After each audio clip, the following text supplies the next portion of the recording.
Hello everyone, आज के इस सेशन में हम डिस्कस करने जा रहे हैं क्लास 10th बायोलॉजी के चैप्टर लाइफ प्रोसेसेस का एक और बेहतरीन सा topic and that is gaseous exchange in plants.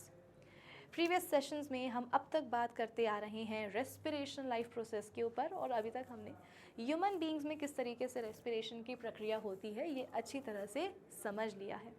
हमारा रेस्पिरेटरी सिस्टम, ब्रीदिंग का मैकेनिज्म, सेलुलर रेस्पिरेशन, इन सारे ही टॉपिक्स के ऊपर हम डिस्कशन कर चुके हैं अपने प्रीवियस सेशंस में और अब बारी आती है अपने चैप्टर में थोड़ा सा और आगे बढ़ने की और बात करने की ग्रीन प्लांट्स के ऊपर।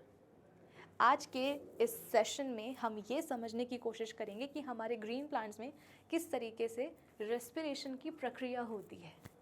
टू बी मोर स्पेसिफिक, आज हम ये पढ़ेंगे कि हमारे ग्रीन प्लांट्स कैसे ब्रीथ करते हैं और यही तो है हमारे आज के इस सेशन का टारगेट। होपफुली आप सभी को समझ में आया होगा। तो अब एक काम करते हैं, अपने टारगेट को अचीव करने के लिए आइए हम करते हैं अपने सेशन की शुरुआत। So this is Vibhuti Khare. Welcome to definite success Pathshala, एक ऐसा प्लेटफॉर्म जहाँ पर आपको प्रोवाइड करवाई जाती है एकदम क्वालिटी एजुकेशन, एक ऐसा प्लेटफॉर्म जहाँ पर एक चीज़ डेफिनेट है और वो है आप सभी की सक्सेस। तो इसी अच्छी बात से हम शुरू कर लेते हैं आज का हमारा ये सेशन जहाँ पर हम बात करेंगे gaseous exchange in plants topic के ऊपर। ठीक है, चलो फिर कहानी शुरू की जाए आज के इस सेशन की। अच्छा हाँ, कहानी शुरू हो इसके पहले मैं आप लोगों से एक सवाल पूछना चाहती हूँ। सवाल ये है कि कभी आप के साथ ऐसा हुआ हो कि आपको आपके ग्रैंड पेरेंट्स ने या पेरेंट्स ने रात के समय पेड़ पौधों के पास जाने से मना किया हो कि सपोज़ आप कहीं घूमने वगैरह गए हो तो आपकी दादी ने मना कर दिया हो कि बेटा देखो रात का टाइम हो गया है, अब पेड़ पौधों के पास नहीं जाना है। कभी आपने ऐसा एक्सपीरियंस किया है? कभी आपने सुना है? अगर आपने सुना है, अगर आपने एक्सपीरियंस करा है तो आप मेरी बात से रिलेट कर पा रहे होंगे, है ना। और अगर नहीं सुना है आपने तो जाके पूछो अभी कि अभी अपनी मम्मा से, अपनी दादी से कि क्या रात के समय पेड़ पौधों के पास जाना चाहिए। स्ट्रिक्ट आंसर आएगा वहाँ से, नो। जाना है सुबह चले जाओ, दिन में चले जाओ, लेकिन रात के समय नहीं जाना है पेड़ पौधों के पास। क्यों? भूत वूत होते हैं क्या? नहीं, यहाँ पर कोई भूत का कॉन्सेप्ट नहीं है। ठीक है, इसके पीछे एक साइंटिफिक रीज़न है। क्या रीज़न है ये आज के इस सेशन में आपको पता चल जाएगा। ठीक है, दिमाग में एक ख्याल तो आपके आया ही होगा कि मैम अभी तक तो हमको यही लगता आया है कि भाई जो हमारे ग्रीन प्लांट्स होते हैं वो हमारे इकोसिस्टम के लिए, हमारे एनवायरनमेंट के लिए, हमारे लिए बहुत इम्पॉर्टेंट होते हैं, बहुत ही असेंशियल होते हैं। क्योंकि प्रीवियस लेक्चर्स में जब हम बात कर रहे थे न्यूट्रिशन लाइफ प्रोसेस के ऊपर तो हमने ये समझा था कि किस तरीके से ग्रीन प्लांट्स में फोटोसिंथेसिस की प्रोसेस होती है। भाई फोटोसिंथेसिस में होता क्या था? यही तो होता था कि जो हमारे ग्रीन प्लांट्स होते थे ना, वो सराउंडिंग एयर से कार्बन डाइऑक्साइड को अपनी बॉडी के अंदर लेते थे और बदले में सराउंडिंग एयर में रिलीज़ कर देते थे ऑक्सीजन, ऐसे फिस फिस करके, है ना। यानी कि हमारे ग्रीन प्लांट्स क्या करते हैं? हमारे ग्रीन प्लांट्स सराउंडिंग एयर में ऑक्सीजन रिलीज़ करते हैं और वही ऑक्सीजन तो हमको चाहिए होती है। हम जो इनहेल करते हैं वो क्या इनहेल करते हैं बेटा? ऑक्सीजन ही तो अपनी बॉडी के अंदर लेते हैं। तो ऐसे तो हमें पेड़ पौधों के पास बिल्कुल जाना चाहिए। मैं तो कहती हूँ उनसे बिल्कुल हमें चिपक के खड़े हो जाना चाहिए, क्योंकि ग्रीन प्लांट्स हमें क्या देते हैं? ऑक्सीजन देते हैं, सराउंडिंग एयर में रिलीज़ कर देते हैं, वही ऑक्सीजन हमको चाहिए होती है। तो सुबह जाएँ, दिन में जाएँ या रात में जाएँ या शाम को जाएँ, क्या मैटर करता है? क्योंकि ये फैक्ट तो हमको पता ही है ना कि हाँ, ग्रीन प्लांट्स क्या करते हैं? ऑक्सीजन रिलीज़ करते हैं। तो उस ऑक्सीजन के लिए हम जा सकते हैं अपने पेड़ पौधों के पास कभी भी, जब भी हमारा मन करेगा, दिन के किसी भी टाइम पर हम जा सकते हैं। लेकिन रात में जाने में क्या प्रॉब्लम है, कुछ समझ में नहीं आता। तो मैंने आपको बताया ना कि इस सवाल का जवाब आपको आज के इसी लेक्चर में मिलेगा। ठीक है, जब आपको ये समझ में आ जाएगा ना कि हमारे ग्रीन प्लांट्स में किस तरीके से गैशियस एक्सचेंज की प्रक्रिया होती है, तो आपको आपके सवाल का जवाब मिल जाएगा। अब इससे पहले कि हम अपनी कहानी जो है शुरू करें, थोड़ा सा बेटा मैं आपको फोटोसिंथेसिस जो है रिवाइज करवा देती हूँ। देखो ऐसा है कि आज हमें ये पढ़ना है ना कि हमारे ग्रीन प्लांट्स ब्रीथ कैसे करते हैं, तो उसके लिए मैं आपको फोटोसिंथेसिस थोड़ा सा रिवाइज करवा देती हूँ ताकि आप दोनों ही टॉपिक्स को रिलेट कर पाओ। ठीक है, देखो अपन बायोलॉजी पढ़ रहे हैं तो बायोलॉजी में क्या होता है ना बेटा, चीज़ें रिलेटेड होती हैं, और फोटोसिंथेसिस को भी पढ़े हुए काफ़ी अरसा हो चुका है, तो वैसे तो आप लोगों को भूलना नहीं चाहिए, लेकिन हो सकता है कि टाइमली आप रिवाइज ना कर पाए हों, तो इसीलिए मैं आपको आगे पढ़ाने के पहले थोड़ा सा मैं आपको रिकैप करवा देती हूँ ताकि आप दोनों चीज़ों को आपस में रिलेट कर पाओ, है ना। गैसियस एक्सचेंज को और फोटोसिंथेसिस को रिलेट करना बेटा ज़रूरी है, तभी आपको कॉन्सेप्ट एकदम क्लियर होगा। और प्लीज़ आगे पाठ और पीछे सपाट मत करना कि आगे आगे का पढ़ते जा रहे हैं, पीछे पीछे का भूलते जा रहे हैं ना बेटा, ऐसा मत करना। प्रीवियस लेक्चर्स जो हैं वो एक बार फिर से लगा करके देखते रहा करो ताकि आपका रिवीजन होता रहे, रिकैप होता रहे, है ना। भले ही 2x स्पीड पर देखो, पर देखते रहा करो ज़रूर से, है ना, क्योंकि रिवीजन ज़रूरी है, क्योंकि चैप्टर अपना बहुत बड़ा है। अभी तो आप ये समझ लो कि अपन जैसे कि इस चैप्टर में हमको 4 लाइफ प्रोसेसेस पढ़नी होती हैं, 4 में से 2 आज ख़त्म होंगी, मतलब एक अपन पहले ही कर चुके हैं न्यूट्रिशन, और जो दूसरी लाइफ प्रोसेस है रेस्पिरेशन, वो आज के इस लेक्चर में ख़त्म होगी। अभी तो 2 लाइफ प्रोसेसेस और पढ़नी हैं, तो बहुत लंबा टाइम हो जाएगा, है ना। तो प्रीवियस लेक्चर्स बेटा एक बार फिर से देख लिया करो 2x स्पीड पर, ताकि आपका रिवीजन या रिकैप होता रहे। ठीक है, अभी मैं आपको फोटोसिंथेसिस की प्रक्रिया के बारे में थोड़ा सा बता देती हूँ। इसमें होता क्या है बेटा, जैसे कि बेसिक तो मैंने आपको बता ही दिया कि हमारे ग्रीन प्लांट्स क्या करते हैं। ग्रीन प्लांट्स जो हैं वो सराउंडिंग एयर से कार्बन डाइऑक्साइड को अपनी बॉडी के अंदर लेते हैं और बदले में निकाल देते हैं क्या, ऑक्सीजन, वही ऑक्सीजन जो हमें चाहिए होती है। पर अब सवाल ये है कि जो हमारे ग्रीन प्लांट्स हैं, ठीक है, वो कार्बन डाइऑक्साइड लेते क्यों हैं बॉडी में और ऑक्सीजन निकालते क्यों हैं। तो इसका रीज़न बहुत ही छोटा सा है कि भाई ग्रीन प्लांट्स को ना अपनी बॉडी में अपना खाना खुद सिंथेसाइज करना होता है, और इसके लिए उनको चाहिए होती है कार्बन डाइऑक्साइड गैस। तो अपन ने पढ़ा था ना कि जो हमारे ग्रीन प्लांट्स होते हैं उनकी जो हरी हरी पत्तियां होती हैं, लीव्स होती हैं, है ना, लीव्स के सरफेस पर क्या होते हैं, स्टोमेटा लगे होते हैं, टाइनी टाइनी पोर्स, याद है ना।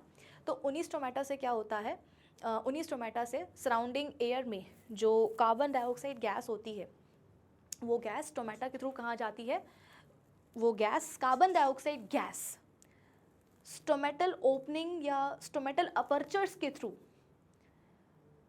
लीव्स के अंदर आ जाती है। कहाँ, लीव्स में जो मीजोफिल सेल्स होते हैं ना, वहाँ। ये दिख रहा है आपको, जैसे कि सपोज ये लीफ का सरफेस है, ये देखो सरफेस पर ये देखो क्या लगे हुए हैं, स्टोमेटा लगे हुए हैं, देखो ये दोनों बंद है, ये वाला खुला हुआ है, दिख रहा है आपको, है ना। तो इन्हीं स्टोमेटल अपर्चर्स के थ्रू क्या होता है, कार्बन डाइऑक्साइड गैस अंदर आ जाती है। कहाँ, लीफ के अंदर। लीफ के अंदर कहाँ, तो बेटा लीफ के अंदर क्या होते हैं, मीजोफिल सेल्स होते हैं। मीजोफिल सेल्स की खास बात क्या होती है, आपकी एनसीईआरटी बुक में भी ये चीज़ मेंशन्ड है डायग्राम में, कि मीजोफिल सेल्स जो होते हैं उनमें भर भर के बेटा क्लोरोप्लास्ट पाए जाते हैं। क्लोरोप्लास्ट क्या होते हैं, एक तरह के प्लास्टिड्स ही होते हैं, और उनके अंदर होता क्या है, उनके अंदर होता है क्लोरोफिल पिगमेंट। ये देखो, ये तो स्टोमेटा होगा, ये देखो ये क्या है बेटा, एक ये अपन सब कुछ पढ़ चुके हैं, ऐसा नहीं कि अपन ज़िंदगी में पहली बार सब चीज़ें देख रहे हैं, ये सब मैं आपको पढ़ा चुकी हूँ, है ना, बस रिकैप करवा रही हूँ। तो देखो ये क्या है, क्लोरोप्लास्ट है, बढ़िया सा, है ना। ये जो आपको बंडल बंडल दिख रहे होंगे, इनको अपन क्या बोलते हैं, ग्राना बोलते हैं। और हर एक बंडल में, हर एक ग्रैनम में बेटा, हर एक ग्रैनम में ये जो आपको एक डिस्क लाइक स्ट्रक्चर्स नज़र आ रहे हैं, ये इन्हें अपन क्या बोलते हैं, थैलाकॉइड्स। तो मुद्दा क्या होता है, मुद्दा ये होता है कि जैसे कि ये क्लोरोप्लास्ट है ना, ये जो आपको इसकी जगह दिख रही है खाली सी, उसको अपन क्या बोलते हैं, स्ट्रोमा बोलते हैं। स्ट्रोमा में बेसिकली ऐसे डिस्क लाइक स्ट्रक्चर्स होते हैं जो एक दूसरे के ऊपर अरेंज्ड होते हैं और ऐसे बंडल्स बन जाते हैं, है ना। इन डिस्क लाइक स्ट्रक्चर्स को हम बोलते हैं थैलाकॉइड्स, एक बंडल को हम बोलते हैं ग्रैनम, कई सारे बंडल्स को हम क्या बोलते हैं, ग्रैना बोलते हैं। क्या बोलते हैं, ग्रैना। यहाँ पे ग्रैनम लिखा है लेकिन ग्रैना नहीं लिखा है, तो मैं लिख देती हूँ, है ना। इन थैलाकॉइड्स की खास बात क्या होती है, अरे थैलाकॉइड्स के अंदर ही तो होता है क्लोरोफिल पिगमेंट। पिगमेंट कहाँ पाया जाता है बेटा, क्लोरोफिल, वो इन्हीं थैलाकॉइड्स के अंदर पाया जाता है ना। अच्छा, ये पिगमेंट करता क्या है, क्लोरोफिल पिगमेंट, बहुत नाम सुने हैं हमने इसके, है ना। तो क्लोरोफिल पिगमेंट बेसिकली करता ये है कि वो जो दिन के समय पर जो सनलाइट आ रही होती है, उसकी लाइट एनर्जी को ये पिगमेंट, क्लोरोफिल पिगमेंट ट्रैप कर लेता है। फिर उसके बाद में वही लाइट एनर्जी कन्वर्ट होती है किस में, केमिकल एनर्जी में। फिर वो केमिकल एनर्जी क्या करेगी, वो केमिकल एनर्जी जा कर के पानी को स्प्लिट कर देगी। देखो मैं लिख भी देती हूँ यहाँ पर, देखो यहाँ पर देखो, ये है पानी और ये आ गई केमिकल एनर्जी। इसने क्या करा, पानी को बेटा तोड़ दिया, स्प्लिट कर दिया, किस में, हाइड्रोजन में एंड ऑक्सीजन में। ठीक है, अब ये जो बेटा हाइड्रोजन है ये क्या होगा, ये जाकर के ऐड हो जाएगी कार्बन डाइऑक्साइड के साथ।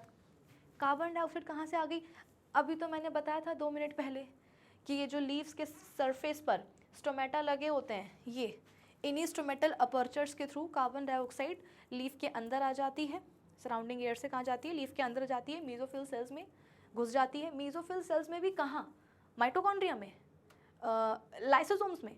बेटा प्लांट सेल्स के साइटोप्लाज्म में तो कई सारे सेल ऑर्गेनल्स होते हैं, तो अगर मेसोफिल सेल्स में कार्बन डाइऑक्साइड गैस आ भी गई है तो वो कहाँ जाएगी, वो स्पेसिफिकली आएगी क्लोरोप्लास्ट में। कहाँ, वो भी स्ट्रोमा में, है ना, स्ट्रोमा में।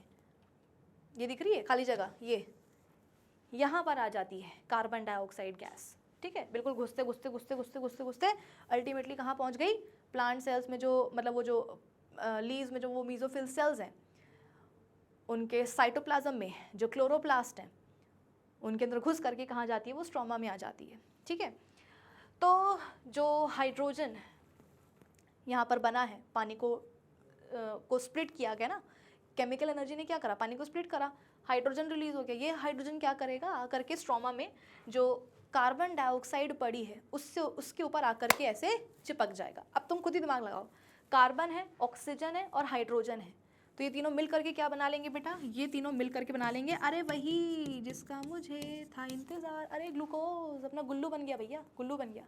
ये पूरा जो काम है वो किसके लिए हुआ है, इतनी मेहनत क्यों करी गई कि प्लांट्स जो है पानी अब्जॉर्ब कर रहे हैं मिट्टी से, कर रहे हैं, क्लोरोफिल पिगमेंट क्या कर रहा है, लाइट एनर्जी को ट्रैप कर रहा है, वो कन्वर्ट हो रही है केमिकल एनर्जी में, क्या कर रही है केमिकल एनर्जी, पानी को तोड़ रही है। ये ताम झाम, ये नाटक बेटा, ये ड्रामा क्यों हुआ है, सिर्फ इसको बनाने के लिए, अपने गुल्लू को बनाने के लिए, ग्लूकोज को बनाने के लिए, कि स्टोमेटा से जो है वो कार्बन डाइऑक्साइड गैस अंदर आ रही है मेसोफिल सेल्स में, कहाँ, क्लोरोप्लास्ट में भी कहाँ, स्ट्रोमा में। फिर उस कार्बन डाइऑक्साइड के ऊपर आकर के हाइड्रोजन चिपक रहा है बेटा। एडिशन ऑफ हाइड्रोजन को हम क्या बोलते हैं, किसी भी चीज़ में यदि हाइड्रोजन का एडिशन हो जाए तो उसको अपन क्या बोलते हैं, रिडक्शन बोलते हैं। तो यहाँ पर बेसिकली क्या हुआ, रिडक्शन हुआ है कार्बन डाइऑक्साइड का, भाई इसी के ऊपर आकर के तो चिपक गया हाइड्रोजन। तो चिपक गया मतलब क्या, एडिशन ऑफ हाइड्रोजन किस में हुआ, कार्बन डाइऑक्साइड में, तो मतलब कार्बन डाइऑक्साइड क्या हो गया बेटा, रिड्यूस हो गया है। किस में रिड्यूस हो गया है, गुल्लू में, ग्लूकोज में। So this is reduction process. और अल्टीमेटली हुआ क्या, इस रिडक्शन प्रोसेस से माना कि कार्बन डाइऑक्साइड का रिडक्शन हो गया, बट अल्टीमेटली बना क्या, अल्टीमेटली बना गुल्लू, अपना ग्लूकोज, बोले तो प्लांट का खाना। ठीक है, और इसी के लिए ये सब पूरा जो है नाटक करा गया, लाइट रिएक्शन, डार्क रिएक्शन, है ना, ये सब क्यों हुआ है, इसी ग्लूकोज के कारण हुआ है। आप बोलोगे कि मैम कितने बार बोल दिया आपने, सब कुछ हुआ है ग्लूकोज के कारण, सब कुछ हुआ है ग्लूकोज के लिए, पर आप ये बार बार क्यों बोल रहे हो, क्योंकि बेटा यही तो है प्लांट का खाना। और आगे जाकर के तुम्हें क्या लगता है, बस बन गया ग्लूकोज, अब क्या करेंगे, इसको सजा के रख लेंगे क्या प्लांट सेल्स अपने अंदर, नहीं। अब हर एक प्लांट सेल के पास, भाई ये बना कहाँ था ग्लूकोज, मेसोफिल सेल्स में, है ना। मेसोफिल सेल्स के अलावा भी तो बेटा प्लांट बॉडी में डिफरेंट सेल्स होते हैं, तो हर एक सेल तक अब क्या होगा, हर एक सेल तक ये ग्लूकोज पहुंचाया जाएगा। तो जब हर एक प्लांट सेल को ग्लूकोज मिल जाएगा तो अब अगला काम क्या होने वाला है, वही चीज़ मुझे तुम्हें आज समझानी है। वैसे तुम लोग को वो चीज़ पता है, लेकिन प्लांट्स के रिस्पेक्ट में एक बार फिर से मैं तुमको एक्सप्लेन कर दूंगी। अभी तुम्हें ये पूरा यहाँ तक समझ में आ गया, ठीक है। अब देखो इसमें हुआ क्या, ऑक्सीजन जो यहाँ पर बनी थी, भाई जब पानी को स्प्लिट किया गया तो हाइड्रोजन तो इस्तेमाल हो गया, चिपक गया जाकर के बिल्कुल ही जो है ना कार्बन डाइऑक्साइड के ऊपर। लेकिन ये जो ऑक्सीजन है, ये तो प्लांट्स बोलेंगे कि अरे यार ये कहाँ से बन गई, हो एक चीज़ बनानी थी फालतू में ये और बन गई, हटाओ इसको, हटाओ यहाँ से हटाओ। तो उस चक्कर में क्या होगा कि जो मेसोफिल सेल्स होंगे जहाँ पर ये ऑक्सीजन बनी है, उन मेसोफिल सेल्स से ऑक्सीजन बाहर निकलेगी, और अल्टीमेटली इन स्टोमेटा के थ्रू, ठीक है, इन स्टोमेटा के थ्रू क्या होगा बेटा, ऑक्सीजन कहाँ आ जाएगी, सराउंडिंग एयर में आ जाएगी, और हम अपनी नाक लेकर के खड़े हुए हैं उस ऑक्सीजन को इनहेल करने के लिए। तो ये तो अपन ने बेसिक पढ़ा हुआ है कि हाँ, कार्बन डाइऑक्साइड कहाँ जाएगी, सराउंडिंग एयर से प्लांट बॉडी के अंदर, और प्लांट बदले में क्या कर देगा, सराउंडिंग एयर में ऑक्सीजन जो है रिलीज़ कर देगा, तो वो हम इनहेल कर लेंगे। इतना समझ में आया। अब उसके आगे की स्टेप समझो बेटा। रेस्पिरेशन जो आज का जो कॉन्सेप्ट है ना कि प्लांट्स में किस तरीके से रेस्पिरेशन की प्रोसेस होती है, प्लांट्स कैसे रेस्पायर करते हैं, वो शुरू हो चुका है, रिकैप हो चुका है। अब आगे की नई कहानी जो है वो सुनो। अब ये जो गुल्लू बना है, तुमको मैंने क्या समझाया, ये बना कहाँ है, मीजोफिल सेल्स में बना है, लीफ के, है ना। अब ये हर प्लांट सेल में जो है पहुँचाया जाएगा। तो मान लो कि ये क्या है, ये एक रैंडम प्लांट सेल है, ठीक है। मान लो कि ये एक रैंडम प्लांट सेल है लाइक दिस, ठीक है। अब हुआ क्या, ग्लूकोज पहुंच गया, ये देखो ये पहुंच गया इसके पास। ग्लूकोज के कितने मॉलिक्यूल्स लें, एक ले लेते हैं, है ना। चीज़ों को समझने के लिए हम नंबर जो है कम रखते हैं। इतना तुम्हें समझ में आना चाहिए कि मीजोफिल सेल्स में जो ग्लूकोज बना है वो हर एक प्लांट सेल तक जो है पहुंचाया जाएगा। तो मान लो ये क्या है, एक रैंडम एक प्लांट सेल है और इसके अंदर ग्लूकोज आ चुका है। कितना आ चुका है, तो ग्लूकोज का एक मॉलिक्यूल बेटा आ चुका है, ग्लूकोज का एक मॉलिक्यूल आ चुका है, ठीक है। अब क्या होगा, अब याद करो पिछला लेक्चर जब हम बात कर रहे थे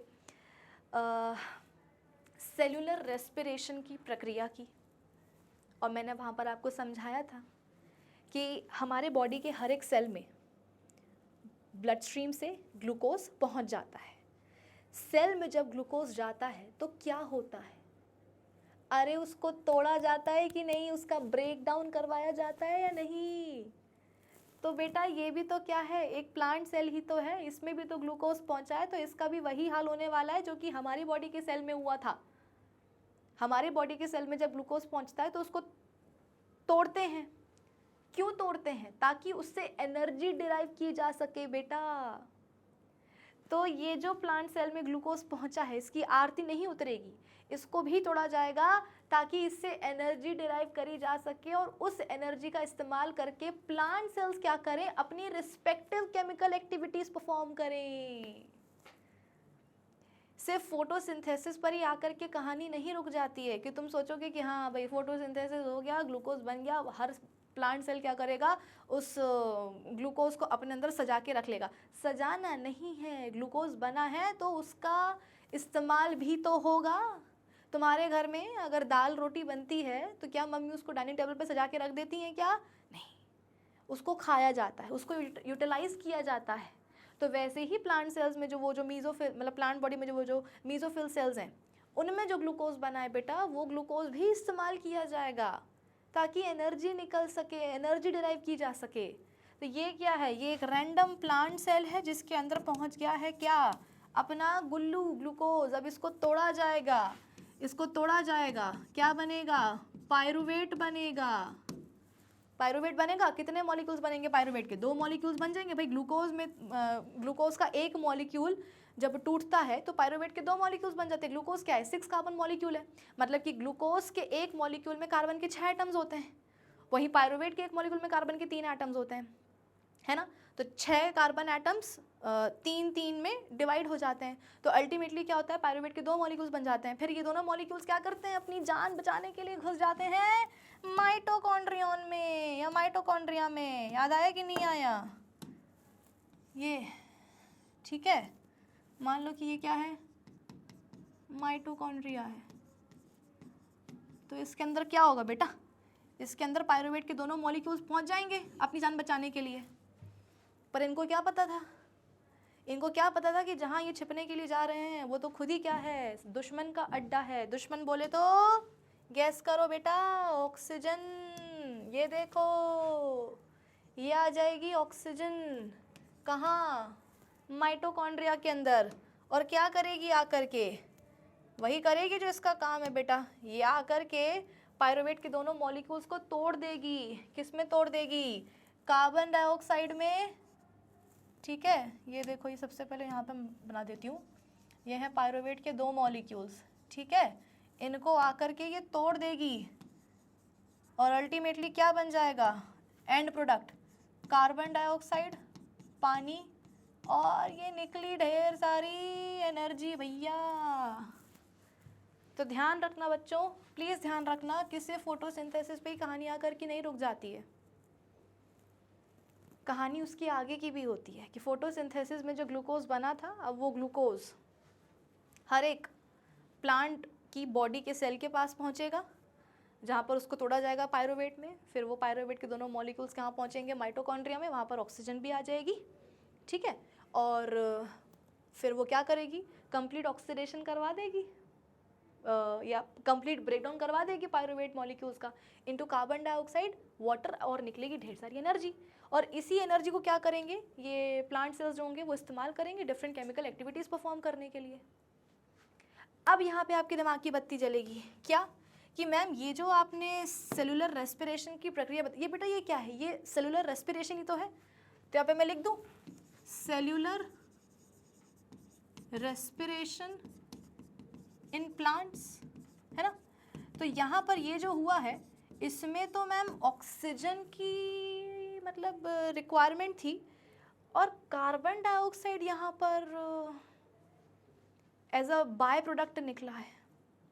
मैम बचपन मतलब ये समझ लो जूनियर क्लासेस से पढ़ते आ रहे हैं कि प्लांट बॉडी में कार्बन डाइऑक्साइड की रिक्वायरमेंट होती है, और ऑक्सीजन एक वेस्ट सब्सटेंस होता है प्लांट्स के लिए, तभी तो प्लांट्स क्या करते हैं, कार्बन डाइऑक्साइड को अंदर लेते हैं सराउंडिंग एयर से और ऑक्सीजन निकाल देते हैं सराउंडिंग एयर में।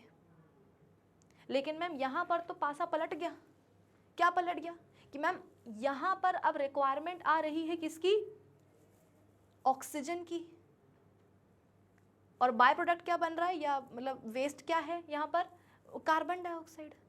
तो मैम ये तो मतलब उल्टा हो गया, वक्त बदल गया, जज्बात बदल गए मैम, तो घबराओ नहीं, मेरी बात सुनो। अभी चल रहा है दिन का टाइम, दिन के टाइम पर लाइट आ रही होती है, सनलाइट आ रही होती है, तो ये जो फोटोसिंथेसिस की प्रक्रिया है ये वाली, ये चलती रहेगी, है ना बेटा।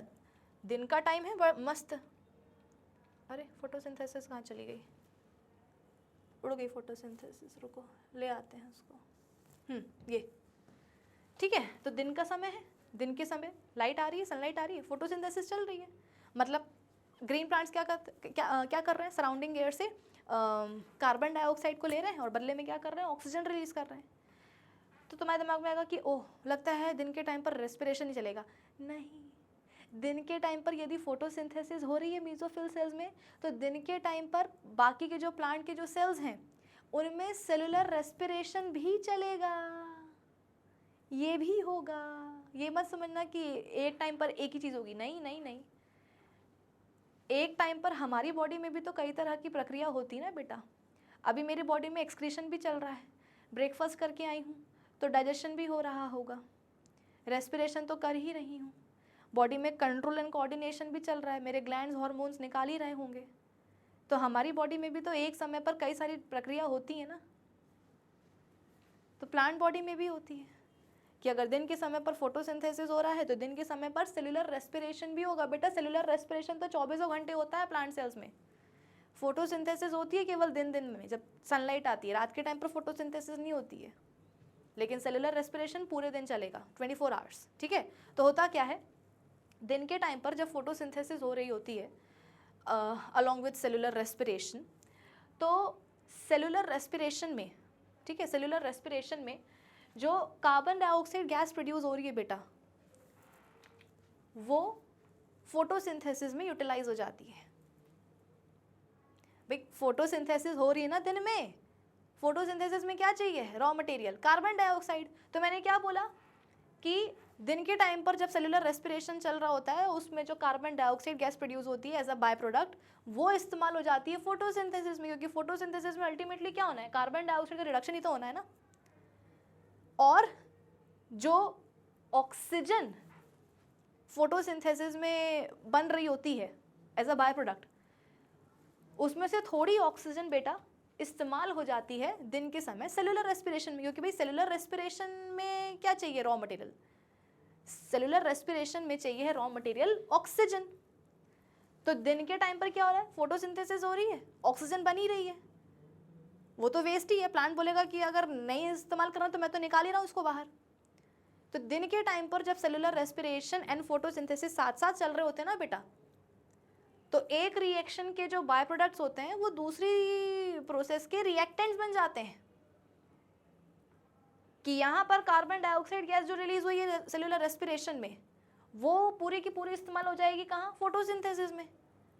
बल्कि ग्रीन प्लांट्स बोलते हैं कि भैया हमको तो और कार्बन डाइऑक्साइड चाहिए, जितनी कार्बन डाइऑक्साइड हमें सेलुलर रेस्पिरेशन से मिल रही है ना, वो तो हम ले ही ले रहे हैं, बल्कि हमें और कार्बन डाइऑक्साइड चाहिए, क्योंकि हमें क्या बनाना है, गुल्लू बनाना है। तो इसके लिए ग्रीन प्लांट्स क्या करते हैं, सराउंडिंग एयर से और भी ज़्यादा कार्बन डाइऑक्साइड को अंदर ले लेते हैं। वहीं फोटोसिंथेसिस में जो ऑक्सीजन रिलीज हो रही होती है, उसमें से थोड़ी बहुत ऑक्सीजन बेटा क्या होता है, ये सेलुलर रेस्पिरेशन में इस्तेमाल हो जाती है ग्लूकोज को तोड़ने के लिए। बाकी जो बची हुई ऑक्सीजन है, वो क्या करते हैं हमारे ग्रीन प्लांट्स, सराउंडिंग एयर में रिलीज कर देते हैं। ठीक है, तो एक काम करते हैं बेटा, इस चीज को ना अपन लिख भी लेते हैं। आ जाओ, डे टाइम में क्या हो रहा है, फोटोसिंथेसिस हुई,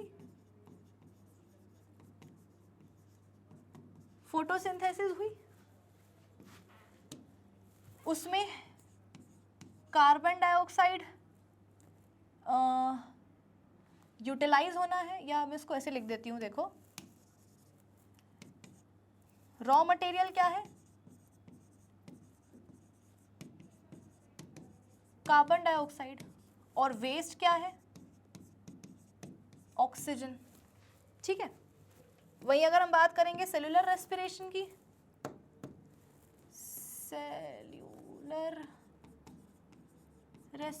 की, तो यहां पर क्या है, रॉ मटेरियल ऑक्सीजन, और वेस्ट क्या है, कार्बन डाइऑक्साइड है। तो दिन के समय पे क्या होगा, ये जो पूरा वेस्ट है कार्बन डाइऑक्साइड, ये पूरा का पूरा इस्तेमाल कर लिया जाएगा फोटोसिंथेसिस में। तो यहाँ पे मैं लिख देती हूँ यूटिलाइज्ड। कि दिन के टाइम पर जो सेलुलर रेस्पिरेशन में वेस्ट प्रोड्यूस हो रहा है कार्बन डाइऑक्साइड, वो पूरा का पूरा इस्तेमाल कर लिया जाएगा एज अ रॉ मटेरियल कहाँ, फोटोसिंथेसिस में। उसके अलावा बाहर से और ऑक्सीजन ली जाएगी, more carbon dioxide is taken from external surroundings, या सराउंडिंग एयर, ऐसा लिख लो, सराउंडिंग एयर से और भी ज्यादा कार्बन डाइऑक्साइड ली जाएगी। ठीक है, अब इसके आगे देखो क्या होगा, फोटोसिंथेसिस में जो वेस्ट जनरेट हो रहा है ऑक्सीजन गैस, इसको पूरा का पूरा इस्तेमाल कर लिया जाएगा ना, पूरा का पूरा, थोड़ा बहुत है ना। फोटोसिंथेसिस में जो वेस्ट पैदा हो रही है ऑक्सीजन गैस, उसमें से थोड़ा बहुत इस्तेमाल कर लिया जाएगा सेलुलर रेस्पिरेशन में एज अ रॉ मटेरियल। तो यहाँ पे मैं लिख दूं लिटिल बिट ऑफ ऑक्सीजन,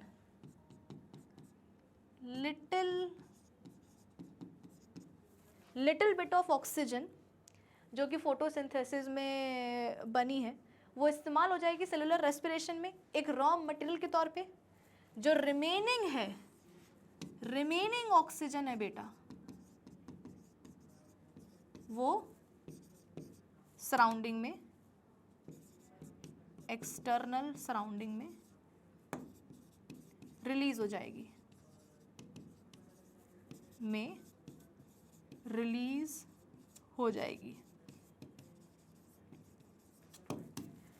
आगे लॉजिक समझ में, कि सेलुलर रेस्पिरेशन में जो वेस्ट पैदा हो रहा था कार्बन डाइऑक्साइड, वो पूरा का पूरा इस्तेमाल हो जाएगा फोटोसिंथेसिस में एज अ रॉ मटेरियल। इसके अलावा और भी कार्बन डाइऑक्साइड गैस ली जाएगी सराउंडिंग एयर से। वहीं जो यहाँ पर ऑक्सीजन रिलीज हो रही है एज अ वेस्ट, उसमें से थोड़ा बहुत हिस्सा जो है उसका सेलुलर रेस्पिरेशन में इस्तेमाल हो जाएगा। बाकी पूरा का पूरा एक्सटर्नल सराउंडिंग में रिलीज हो जाएगा, जिसको कि हम क्या करेंगे, इनहेल कर लेंगे। अब रात के टाइम पर क्या हो रहा है, रात के टाइम पर तो बेटा फोटोसिंथेसिस हो ही नहीं रही है, यानी कि सिर्फ सेलुलर रेस्पिरेशन की प्रक्रिया चल रही है। और सेलुलर रेस्पिरेशन में चाहिए क्या होती है, ऑक्सीजन, और निकल क्या रही होती है, कार्बन डाइऑक्साइड।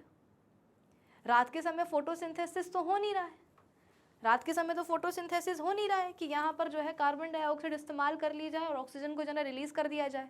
रात के समय तो ये बंदी है, सिर्फ क्या हो रही है, सेल्यूलर रेस्पिरेशन, जिसमें ऑक्सीजन चाहिए, कार्बन डाइऑक्साइड निकलेगी। तो प्लांट्स क्या करते हैं, सराउंडिंग एयर से ऑक्सीजन ले लेते हैं और कार्बन डाइऑक्साइड देना शुरू कर देते हैं। और इसीलिए मना करा जाता है कि रात के समय पेड़ पौधों के पास मत चले जाओ। क्यों, क्योंकि रात के समय फोटोसिंथेसिस नहीं होगी, सेलुलर रेस्पिरेशन ही होगा, जिसमें कि ग्रीन प्लांट्स क्या करेंगे, सराउंडिंग एयर से ऑक्सीजन लेंगे और बदले में देंगे कार्बन डाइऑक्साइड। हम अपनी नाक लेकर के बैठ जाते हैं कि देखो ग्रीन प्लांट से क्या हो रहा है, ऑक्सीजन आ रही है, जबकि वो ऑक्सीजन नहीं, वो कार्बन डाइऑक्साइड आ रही होती है। इसलिए रात के समय पेड़ पौधों के पास जाना, पेड़ के नीचे सोना, सब कुछ मना किया जाता है। तो यहाँ पर मैं लिख देती हूँ कि नाइट टाइम में क्या होगा, at night no photosynthesis, only cellular respiration, जिसमें कि ऑक्सीजन चाहिए है as a raw material and waste क्या बनेगा, बाय प्रोडक्ट, जिसको आप बोल सकते हो कार्बन डाइऑक्साइड। तो ऑक्सीजन को लिया जाता है from surrounding air, from surrounding air, इसको यहाँ कर देती हूँ मैं, फ्रॉम सराउंडिंग एयर, और वेस्ट निकाला जाता है कहाँ, एक्सटर्नल सराउंडिंग में।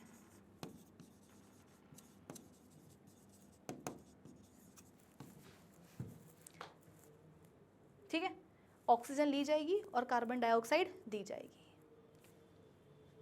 तो जवाब मिल गया। तो आज के बाद ये मत बोलना कि मैम भूत आ जाते हैं पेड़ पर, इसीलिए मना कर, भूत भूत कुछ नहीं होता। साइंटिफिक रीज़न है कि भाई दिन के टाइम पर फोटोसिंथेसिस हो रही है तो वो कंपनसेट हो रहा है, अल्टीमेटली क्या हो रहा है, ऑक्सीजन रिलीज हो रही है और कार्बन डाइऑक्साइड अंदर जा रही है प्लांट बॉडी के।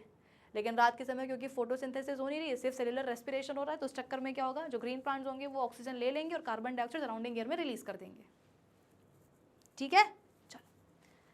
तो बेटा ये हो गया क्या, गैशियस एक्सचेंज इन प्लांट्स। सवाल यही तो था ना कि हमारे प्लांट्स कैसे रेस्पायर करते हैं, कैसे वो ब्रीथ करते हैं, लाइक दिस ओनली। तो अच्छा, एक सवाल बोर्ड एग्जाम में ये भी बन जाता है कि गैशियस एक्सचेंज प्लांट में किस तरह का होता है। तो अभी तक हम क्या पढ़ रहे थे फोटोसिंथेसिस प्रोसेस के दौरान कि ग्रीन प्लांट्स क्या करते हैं, कार्बन डाइऑक्साइड को अपनी बॉडी के अंदर लेते हैं थ्रू स्टोमेटा और ऑक्सीजन क्या करते हैं, रिलीज करते हैं सराउंडिंग एयर में। लेकिन अब जब आपने सेलुलर रेस्पिरेशन की प्रक्रिया देख ली है तो अब आप ये भी बोलोगे, स्पेसिफाई करोगे कि दिन के समय क्योंकि फोटोसिंथेसिस चल रही होती है अलॉन्ग विद सेलुलर रेस्पिरेशन, इसलिए कार्बन डाइऑक्साइड गैस को अंदर लिया जाता है और ऑक्सीजन को बाहर निकाला जाता है ग्रीन प्लांट्स द्वारा। और वहीं रात के समय पर फोटोसिंथेसिस नहीं हो रही है, सिर्फ सेलुलर रेस्पिरेशन हो रहा है, जिसके चक्कर में ग्रीन प्लांट्स क्या करते हैं, सराउंडिंग एयर से ऑक्सीजन लेते हैं और दे देते हैं सराउंडिंग एयर में क्या, कार्बन डाइऑक्साइड। तो ये दो तरह का गैशियस एक्सचेंज होता है ग्रीन प्लांट्स और उनकी सराउंडिंग एयर के बीच में। ठीक है, आ जाओ रीड कर लेते हैं। अब तो बेटा सिर्फ क्या बचा है, एनसीईआरटी रीड करना रह गया है, आ जाओ। अच्छा हाँ, एक बोर्ड एग्जाम में ना बेटा रेस्पिरेशन को लेकर के एक बड़ा फेमस सवाल आता है, वो भी मैं आपको आज पढ़ा दूंगी। ठीक है ना, देखो, since the aerobic respiration pathways requires presence of oxygen, aerobic organisms must have a mechanism to ensure a continuous supply of oxygen। क्योंकि सेलुलर रेस्पिरेशन के लिए क्या चाहिए बेटा, ऑक्सीजन, तो ऑर्गेनिज्म ये मेक श्योर करता है कि भाई उसके पास ऑक्सीजन की कंटिन्यूस सप्लाई बनी रहे। The photosynthesis process in green plants need carbon dioxide and release oxygen. This exchange of gases occurs through stomata. हर एक स्टोमेटल पोर को गार्ड करने के लिए तो गार्ड सेल्स होते हैं, सबको पता है ये चीज़, है ना। ये देखो, okay. Now the respiratory gaseous exchange, that is intake of oxygen and release of carbon dioxide also occur through stomata. अगर ऑक्सीजन बाहर जा रही है प्लांट बॉडी से और कार्बन डाइऑक्साइड अंदर आ रही है, तो इसका उल्टा भी होगा कि ऑक्सीजन जो है अंदर ली जाएगी और कार्बन डाइऑक्साइड भी बाहर रिलीज करी जाएगी। वो भी कैसे होता है? स्टोमेटा के थ्रू ही होता है। During day time the release of oxygen in photosynthesis में be use in the aerobic respiration, है ना। फोटोसिंथेसिस में जो ऑक्सीजन रिलीज हो रही है वो एरोबिक रेस्पिरेशन में जो है ना इस्तेमाल कर ली जाएगी। At night when there is no photosynthesis, utilization of oxygen and elimination of carbon dioxide occurs through stomata. In fact, the plants release carbon dioxide during night when there is no photosynthesis and release of oxygen during daytime when photosynthesis consumes carbon dioxide. ठीक है, चलो अब 9th से तुम लोगों ने पढ़ा है कि भाई सेल्यूलर रेस्पिरेशन के दौरान जो एनर्जी रिलीज होती है उसको एटीपी के मॉलिक्यूल्स में जो है स्टोर कर लिया जाता है ना। 9th में तुम लोगों ने यही पढ़ा, 10th में भी अभी तक तुमने यही पढ़ा, बट एग्जैक्टली कैसे? माना कि सेलुलर रेस्पिरेशन हुआ, ढेर सारी एनर्जी निकली, वो ढेर सारी एनर्जी हमने एटीपी मॉलिक्यूल्स में स्टोर कर ली, बट हाउ? एक्चुअली होता क्या है बेटा, सेलुलर रेस्पिरेशन के दौरान जो एनर्जी रिलीज होती है उस एनर्जी को इस्तेमाल किया जाता है एटीपी मॉलिक्यूल्स को बनाने के लिए। एटीपी का फुल फॉर्म क्या होता है? एडेनोसिन ट्राइफॉस्फेट, है ना। तो एटीपी के मॉलिक्यूल्स को बनाने के लिए सेलुलर रेस्पिरेशन के दौरान जो एनर्जी बनती है उस एनर्जी का इस्तेमाल किया जाता है। जैसे कि आप ऐसा समझो कि मैंने अपने घर में एक लकड़ी की अलमारी बनवाई है, ठीक है, और उस लकड़ी की अलमारी को बनाने के लिए बहुत सारा रॉ मटेरियल लगा, है ना। लकड़ी लगी सबसे पहली बात तो ये, इसके बाद में ग्लू लगा, फेविकॉल लगा, ठीक है, और वो कीलें लगी, बहुत सारा मतलब रॉ मटेरियल लगा। और उस रॉ मटेरियल को ख़रीदने में सपोज़ मेरे 50,000 रुपये लग गए, यानी कि कुल मिलाकर के मेरी जो अलमीरा है वो 50,000 में रेडी हुई। तो जब मैंने 50,000 रुपीज़ दिए और मेरे सामने अलमीरा आई, तो क्या मैं रोने लगी बैठ के कि अरे मेरे तो 50,000 रुपये चले गए, मुझे तो कुछ मिला ही नहीं? अरे मिला तो, वो जो 50,000 रुपीज़ मैंने दिए हैं बेटा, वो अल्टीमेटली अलमीरा में ही तो मतलब इन्वेस्ट हो गए ना। मैं रोऊंगी तो नहीं बैठ करके, भाई अपन कोई भी शॉपिंग करते हैं, चाहे वो सस्ती हो चाहे वो महंगी हो, अपन दुकानदार को पैसे देने के बाद रोते तो नहीं है ना कि दुकानदार ने हमसे 2,000 रुपये ले लिए। अगर रोगे तो वो क्या बोलेगा कि अरे मैडम अगर 2,000 रुपये लिए हैं तो आपको सामान भी तो दिया है ना, मतलब आपने जो पैसा खर्च किया है, वो आपने जो पैसा दिया है वो अल्टीमेटली आपकी उस आइटम पर ही क्या होता है, उस आर्टिकल पर ही क्या होता है, इन्वेस्ट हो जाता है ना। ठीक वैसे ही सेलुलर रेस्पिरेशन के दौरान जो एनर्जी बनती है बेटा, वही एनर्जी एटीपी मॉलिक्यूल्स को बनाने में लग जाती है।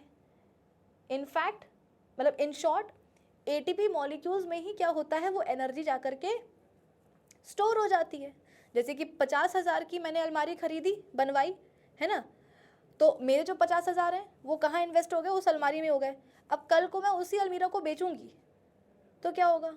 मुझे मेरे 50,000 वापस मिल जाएंगे ना। मतलब जो मैंने 50,000 जो मेरे 50,000 रुपीज़ थे बेटा, वो उसी अलमीरा में इन्वेस्ट हो गए, और जब उसको बेचने की बारी आई तो मुझे अपने 50,000 रुपये वापस मिल गए।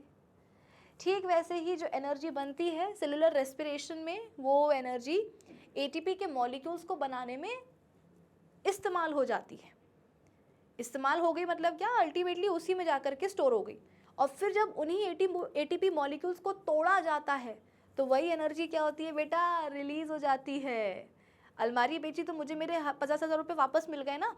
वैसे ही जो एनर्जी एटीपी के मॉलिक्यूल्स को बनाने में लगी थी, वो एनर्जी हमें वापस मिल जाती है जब वो एटीपी मॉलिक्यूल्स को तोड़ा जाता है।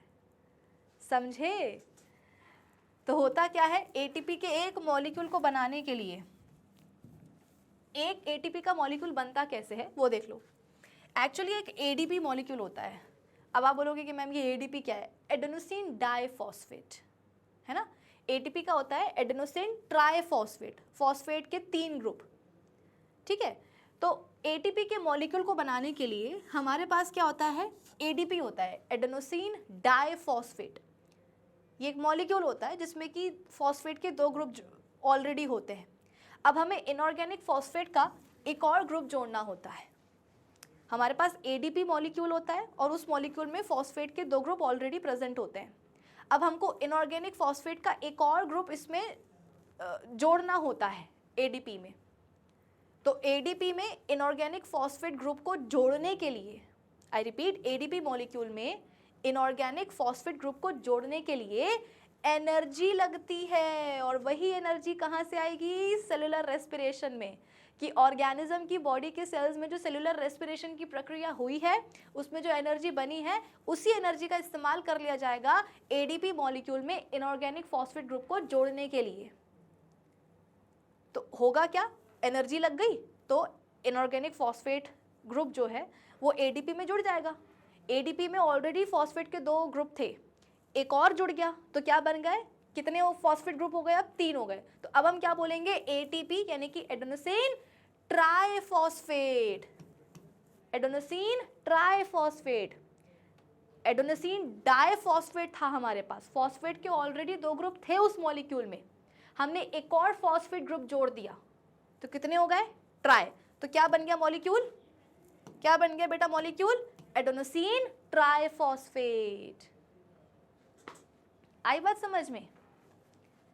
तो एडीपी का एक मॉलिक्यूल था जिसमें कि ऑलरेडी फॉस्फेट के 2 ग्रुप्स थे, हमें एक और इनऑर्गेनिक फॉस्फेट ग्रुप जोड़ना था जिसके लिए एनर्जी चाहिए थी। एनर्जी जो सेलुलर रेस्पिरेशन में बनी थी वही इस्तेमाल कर ली गई। तो अल्टीमेटली क्या हुआ, इनऑर्गेनिक फॉस्फेट ग्रुप हमने जोड़ दिया एडीपी मॉलिक्यूल में, तो वो क्या बन गया, एडीपी यानी कि एडेनोसिन ट्राइफॉस्फेट मॉलिक्यूल बन गया। और उसी में क्या हुआ, उसी में ये एनर्जी जा करके स्टोर हो गई, एनर्जी जा करके स्टोर हो गई। अब क्या होगा, जब भी सेल बोलेगा कि अरे भैया हमें ये केमिकल एक्टिविटी परफॉर्म करनी है, इसके लिए हमको क्या चाहिए, एनर्जी चाहिए, तो वो एनर्जी के लिए क्या करेगा, इसी एटीपी मॉलिक्यूल को तोड़ेगा, इसके बॉन्ड तोड़ेगा। और जब ये मॉलिक्यूल टूटेगा तो जिसमें एनर्जी स्टोर्ड थी बेटा वो रिलीज हो जाएगी। जब मैं 50,000 की अपनी अलमारी बेचूंगी तो मुझे मेरे 50,000 रुपये वापस मिल जाएंगे। इट्स लाइक एन इन्वेस्टमेंट, है ना। देखो आपकी एनसीईआरटी बोल रही है, ये सब बेटा आपकी एनसीईआरटी में लिखा है इसलिए पढ़ा रही हूँ मैं। Endothermic processes in the cell then use this ATP to drive the reactions when the terminal phosphate linkage in ATP is broken। पहले हमने क्या करा, ADP में फॉस्फेट ग्रुप जोड़ दिया, 3 फॉस्फेट ग्रुप आ गए, क्या नाम दिया उस मॉलिक्यूल का, एडेनोसिन ट्राइफॉस्फेट। उसमें एनर्जी लगी थी जोड़ने में, वही एनर्जी ATP मॉलिक्यूल में स्टोर हो गई, ठीक है। अब जब हमने उसी मॉलिक्यूल को तोड़ा, हमने क्या तोड़ा, फॉस्फेट जो टर्मिनल फॉस्फेट लिंकेज था ATP में वो हमने तोड़ा, तो इस पानी का इस्तेमाल करते हुए the energy equivalent to 30.5 kilo joules per mole is released. कि जब उसी एटीपी मॉलिक्यूल को बेटा हम तोड़ेंगे पानी का इस्तेमाल करते हुए, उस एटीपी मॉलिक्यूल में जो टर्मिनल फॉस्फेट लिंकेज है जब उसको हम तोड़ेंगे तो कितनी एनर्जी रिलीज होगी, 30.5 किलो जूल्स पर मोल एनर्जी रिलीज हो जाएगी, ठीक है। So ATP is the energy currency for all the cellular processes. The energy released during the process of respiration is used to make an ATP molecule from ADP and inorganic phosphate. Endothermic processes क्या करती हैं, फिर इन्हीं ATP molecules का इस्तेमाल करके होती हैं, ठीक है। और वो क्या होगी, तो मैंने आपको बता ही दिया कि एटीपी मॉलिक्यूल को तोड़ा जाएगा, टर्मिनल फॉस्फेट लिंकेज तोड़ा जाएगा, तो कितनी एनर्जी रिलीज हो जाएगी, 30.5 किलो जूल्स पर मोल के बराबर। जब हम एक एटीपी मॉलिक्यूल को तोड़ेंगे ना बेटा तो 30.5 किलो जूल पर मोल एनर्जी के बराबर एनर्जी रिलीज हो जाएगी, ठीक है। चल ये आपकी एनसीईआरटी बुक में ही लिखा है, आगे इसको अपन देख लेंगे। चलो, A variety of methods have been evolved in different animals to take up oxygen from the environment and releases carbon dioxide into it। अब देखो, अब हम बात करते हैं बेटा कुछ दूसरे एनिमल्स की। मतलब देखो, हमने अपनी बात कर ली, हमने प्लांट्स की बात कर ली, अब हम कुछ दूसरे एनिमल्स की बात करते हैं। तो यहाँ पर वही लिखा हुआ है कि वैरायटी ऑफ मेथड्स जो है बेटा डिफरेंट एनिमल्स क्या करते हैं, इस्तेमाल करते हैं एनवायरनमेंट से ऑक्सीजन लेने के लिए और सराउंडिंग में कार्बन डाइऑक्साइड देने के लिए, ठीक है। और एक बहुत अच्छा बढ़िया सवाल बेटा यहाँ से बनता है, उस एक सवाल के लिए ना हम ये मेहनत कर रहे हैं अभी, ठीक है। Terrestrial organisms that is those जो कि लैंड पर रहते हैं, उनके पास ऑर्गन्स होते हैं जिसके थ्रू वो डायरेक्टली क्या कर सकते हैं, ऑक्सीजन को ले सकते हैं और कार्बन डाइऑक्साइड को एयर में रिलीज कर सकते हैं। एक्वेटिक ऑर्गेनिजम्स जो कि पानी में रहते हैं, they take oxygen that is dissolved in water. Aquatic organisms बेटा जो पानी में रहते हैं ऑर्गेनिजम्स, उनको कहाँ से मिलेगी ऑक्सीजन? जो ऑक्सीजन पानी में डिजॉल्व है ना, वो वही ऑक्सीजन इस्तेमाल करते हैं। They have therefore special organs to absorb dissolved form of oxygen. हमारे पास तो सराउंडिंग एयर है, वहाँ से हम क्या करते हैं, ऑक्सीजन को ले लेते हैं ना, प्रेशर डिफरेंस बना बना करके। लेकिन वो ऑर्गेनिजम्स बेटा जो पानी में रह रहे हैं, उनको कहाँ से मिलेगी ऑक्सीजन? तो पानी में ही जो ऑक्सीजन डिजॉल्व है उसी से मिलेगी, ठीक है। The aquatic animals take the dissolve form of oxygen either directly through their skin, जैसे कि जो मेंढक वगैरह होते हैं बेटा, है ना। मेंढक तो देखो ऐसे होते हैं जानवर, ऑर्गेनिजम्स जो कि धरती मतलब पानी में भी रहते हैं और लैंड पर भी आ जाते हैं, है ना। तो कुछ होते हैं जिनकी स्किन जो होती है वो बहुत ही पतली सी होती है, जैसे कि मेंढक हो गया, है ना। तो स्किन से क्या होता है, सिंपल डिफ्यूजन से ऑक्सीजन बॉडी के अंदर आ जाती है और कार्बन डाइऑक्साइड चली जाती है। और through gills which are specially designed for the purpose. हमारे जो फिशेज होती हैं बेटा, मछलियाँ, उनके पास क्या होते हैं, उनके पास होती हैं गिल्स, ठीक है। आप इसको ऐसे समझ लो कि जैसे कि हमारे पास लंग्स में क्या होती हैं, एल्वियोलाई, वैसी मछलियों में क्या होते हैं, गिल्स होते हैं, ठीक है। तो होता क्या है, हमारे जो एल्वियोलाई होते हैं बेटा, उनके पास तो ब्लड कैपिलरीज का बढ़िया सा नेटवर्क होता है। तो जो भी ऑक्सीजन हमने सराउंडिंग एयर से ली, अल्टीमेटली वो कहाँ आती है, हमारे लंग्स में कहाँ, एल्वियोलाई में। फिर एल्वियोलाई में जो ऑक्सीजन होती है वो कहाँ चली जाती है, एल्वियोलाई के आसपास जो ब्लड कैपिलरीज होती हैं, उन ब्लड कैपिलरीज के ब्लड में ऑक्सीजन चली जाती है एल्वियोलाई से निकल करके। और कैपिलरीज के ब्लड में जो कार्बन डाइऑक्साइड गैस होती है वो भी डिफ्यूजन से कहाँ आ जाती है, एल्वियोलाई के अंदर आ जाती है, जिसको कि हम एक्सेल आउट कर देते हैं। तो सेम किस्सा कहाँ होता है बेटा, हमारी फिशेस में भी होता है ठीक है। फिशेस के पास क्या होते हैं, गिल्स होते हैं। एंड गिल्स जो होते हैं वो बहुत ही बेहतर, जैसे कि आपको ये दिख रहा है यहाँ पर, जैसे ये फिश है, इसका ये पूरा माउथ है, यहाँ पर क्या होते हैं, साइड में गिल स्लिट्स होते हैं। देखो जब अपन बचपन में ऐसे फिश नहीं बनाते थे तो अपन कुछ ऐसे बनाते थे, ये रही अपनी मछली, है ना, ये इसकी आँख बना दी, इसके फिन्स बना दिए, टेल बना दी, है ना, और साइड साइड में ऐसी डिज़ाइन बनाते थे। ये डिज़ाइन एक्चुअली क्या होता है ना बेटा, ये एक्चुअली गिल स्लिट्स होते हैं। ये गिल स्लिट्स हैं, स्लिट मतलब क्या, ऐसे चीरा टाइप का, है ना, ये गिल स्लिट्स हैं, स्लिट्स हैं, ये अंदर होती हैं गिल्स, बाहर से गिल्स नहीं दिखते हैं बेटा, गिल्स होते हैं अंदर, जो दिखता है आपको वो होते हैं गिल स्लिट्स, ठीक है। तो अंदर की तरफ क्या होती हैं बेटा, गिल्स होती हैं, ठीक है। ये दिख रही है आपको गिल्स, ये गिल्स हैं, फेदर लाइक होते हैं ये। और इनके पास देखो ब्लड कैपिलरीज का बढ़िया सा नेटवर्क होता है। तो होता क्या है, मछली अपने मुंह से, अब मछली तो पानी में ही है, तो पानी में जो डिजॉल्व ऑक्सीजन है वो वही लेगी, है ना। तो मछली क्या करती है, अपने मुंह से पानी को अपनी बॉडी के अंदर लेती है, ठीक है। तो सपोज ये मछली है, इसने क्या करा, इसने अपने माउथ से पानी को अपनी बॉडी के अंदर लिया। अब ये पानी कहाँ जाएगा, ये पानी जाएगा गिल्स के ऊपर, ठीक है। ये देखो ये पानी बेटा कहाँ जाएगा, कुछ इस तरीके से गिल्स के ऊपर जाएगा ये। अब गिल्स के पास क्या होता है, गिल्स के पास बढ़िया सा मतलब नेटवर्क होता है ब्लड कैपिलरीज का। तो ब्लड कैपिलरीज में जो ऑक्सीजन होती है बेटा, मतलब ब्लड कैपिलरीज के ब्लड में जो ब्लड कैपिलरीज के ब्लड में ऑक्सीजन बहुत कम होती है। मेरी बात को समझना, मछली ने अपने मुंह से पानी को अपनी बॉडी के अंदर लिया, अब वो पानी कहाँ गया, वो पानी गया गिल्स के ऊपर। अब पानी जो है उसमें ऑक्सीजन का कॉन्सेंट्रेशन ज़्यादा है, ठीक है। और पानी जिन गिल्स के ऊपर आया है, गिल्स के पास जो ब्लड कैपिलरीज का नेटवर्क है, उसमें जो ब्लड है मछली का, उसमें ऑक्सीजन का कॉन्सेंट्रेशन कम है। तो पानी में जो डिजॉल्व ऑक्सीजन है वो बोलेगी कि अरे अरे अरे, मैं तो जहाँ पर हूँ वहाँ पर मेरा कॉन्सेंट्रेशन बहुत ज़्यादा है। सामने जो गिल्स हैं, गिल्स के पास जो कैपिलरीज का जो नेटवर्क है, उसमें जो मछली का ब्लड है कैपिलरीज में, है ना, ब्लड कैपिलरीज में जो मछली का ब्लड है ना, वहाँ पर मेरा कॉन्सेंट्रेशन बहुत कम है।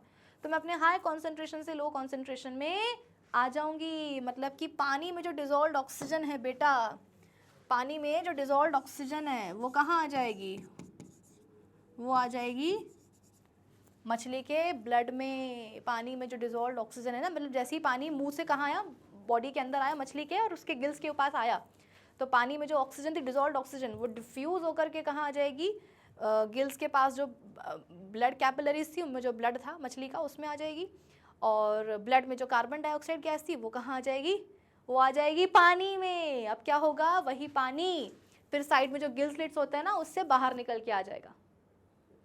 तो पानी जब गया था मछली की बॉडी में तो उसमें भर भर के ऑक्सीजन थी, और जब वो गिल स्लिट से बाहर निकला, है ना, ये नहीं कि मछली मुंह से पानी लेके वो मुंह से बाहर निकाल देगी, नहीं, मछली पानी को अपने बॉडी के अंदर मुंह से लेती है और बाहर कहाँ से निकालती है, ये गिल स्लिट से निकालती है।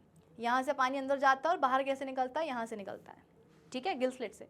तो मछली जब पानी को अपनी बॉडी के अंदर लेती है तो उसमें ऑक्सीजन ज़्यादा होती है, और जो पानी मछली की बॉडी से बाहर निकलता है गिल स्लिट्स के थ्रू, उसमें ऑक्सीजन बहुत कम होता है और कार्बन डाइऑक्साइड का कॉन्सेंट्रेशन ज़्यादा होता है। क्यों? क्योंकि बीच में क्या हुआ, गिल्स के लेवल पर गैसेस एक्सचेंज हो गया पानी और ब्लड के बीच में, कि पानी में जो डिजॉल्व ऑक्सीजन थी वो कहाँ चली गई, ब्लड में चली गई मछली के, और ब्लड में जो कार्बन डाइऑक्साइड थी वो कहाँ गई, पानी में आ गई। तो अब जब पानी गिल स्लिट से बाहर निकला तो उसमें क्या था, कार्बन डाइऑक्साइड गैस थी।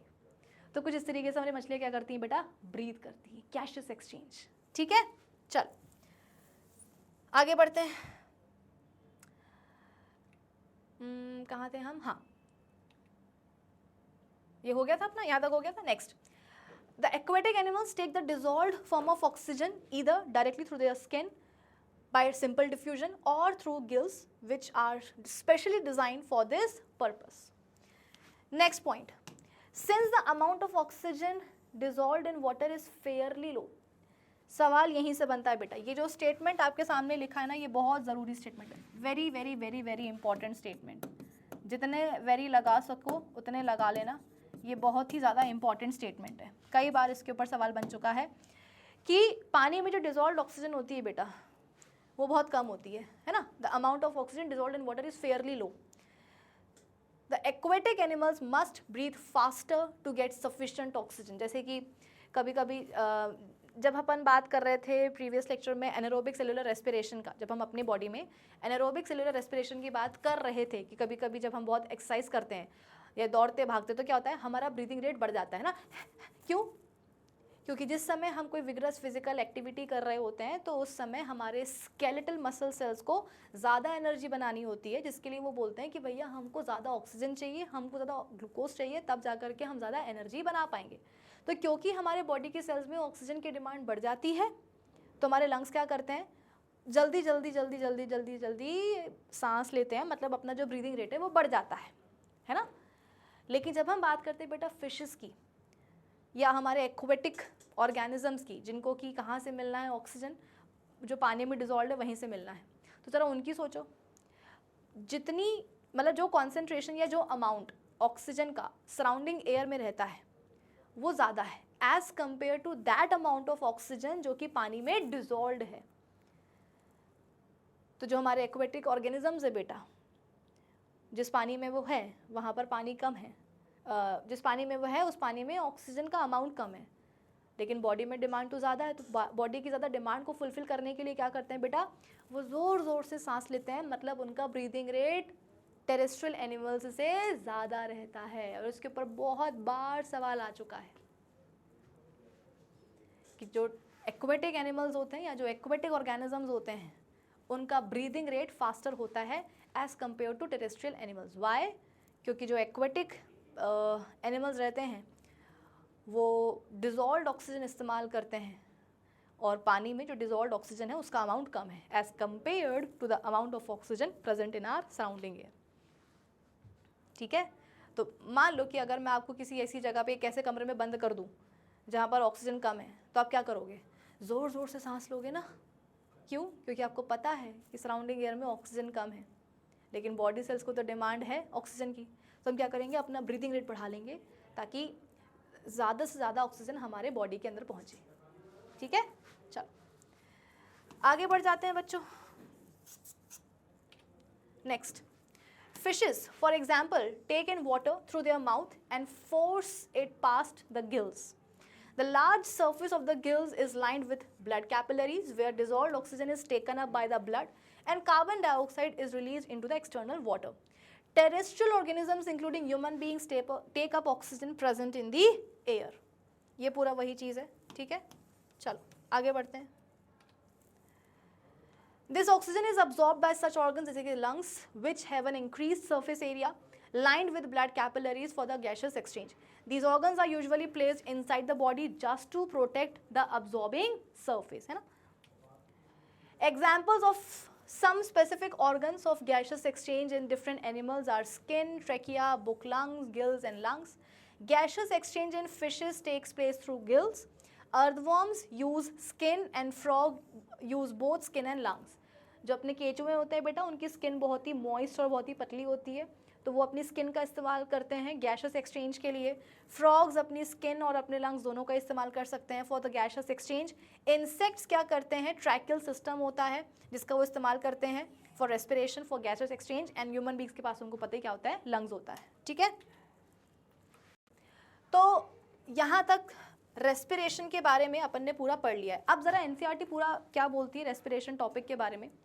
आज अपन क्या करते हैं, फटाफट से एक बार रीडिंग लगा लेते हैं. We have discussed nutrition in organisms in which in the last section. Okay, these food material taken in during the process of nutrition is used in the cells to provide energy for various life processes. सही बात है कि जो भी हम nutrition process में खाना खाते हैं, जो भी न्यूट्रिएंट्स बनते हैं, वो न्यूट्रिएंट्स अल्टीमेटली सेल्स के पास जाते हैं जिनको वहाँ पर इस्तेमाल किया जाता है for energy. Diverse organisms do this in different ways. Some use oxygen to break down glucose completely into carbon dioxide and water. Some use other pathways that do not involve oxygen. In all cases, the first step is the breakdown of glucose, a 6-carbon molecule, into a 3-carbon molecule called pyruvate. चाहे glucose का complete oxidation होना हो, चाहे incomplete होना हो, जो पहली step है वो तो बेटा हमेशा सेम ही रहेगी. क्या, in all the cases the first step is the break down of glucose, a 6-carbon molecule into a 3-carbon molecule called pyruvate. This process takes place in the cytoplasm. Location जरूरी है, कहाँ होती है ये, cytoplasm में होती है. Further the pyruvate may be converted into ethanol and carbon dioxide. This process takes place in yeast during fermentation. याद आया ये वर्ड फर्मेंटेशन, मैंने आपको बताया था.